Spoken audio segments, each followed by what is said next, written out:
Why do trade wars and port jams make your grocery bill skyrocket? Let's uncover how tariffs and broken trade links squeeze your wallet. Welcome back to Macro Minute. My name is Quentin Guliford. And up to this point, you've probably seen news about tariffs, various different trade disputes, and certainly experiencing higher prices at checkout. In this video, we'll connect the dots, revealing how tariffs and trade relations create supply-side shocks that hit your wallet. Supply-side shocks occur whenever something slows or blocks the flow of goods moving across the border, thus driving prices upward. When governments impose tariffs, such as the 25% duties during the US and China trade war, it effectively tacks on a hidden cost to every single imported product, in this case from China.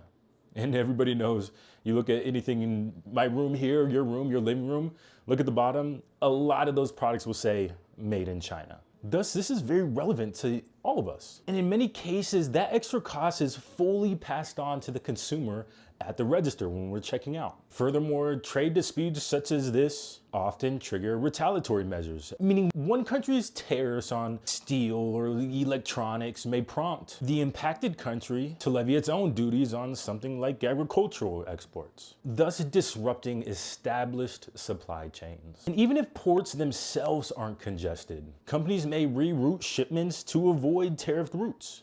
That makes sense, right? Which could add days to weeks at sea, thus inherently pushing up shipping fees. And then finally, to sidestep high tariffs, what firms will do is frequently shift production to other countries. However, building and revamping new factories costs via time. Thus, shortages in products like semiconductors, which are in your phone, your computer, your iPad, your Apple Watch, can persist far longer than anticipated. And so this is the big question we're gonna ask here. Why is this something that affects your wallet? When tariffs act like a tax on imports, retailers pass that higher cost that they pay directly to you and me via higher sticker prices. Trade barriers like the ones we're talking about limit the number of sources you can realistically buy from. So when supplies tighten, and it may not seem like it, you have fewer alternatives to choose from, thus paying more for the products in which you end up buying in economic conditions like these. As we mentioned earlier, rerouted ships and slow factory startups delay restocking, which in turn allows stores to charge premiums on scarcer items. But pay close attention here, because the next few things I'm gonna say are a few things you can do to make it not hurt so bad. Next time you go shopping, pay attention to the made in label. Like we talked about earlier, we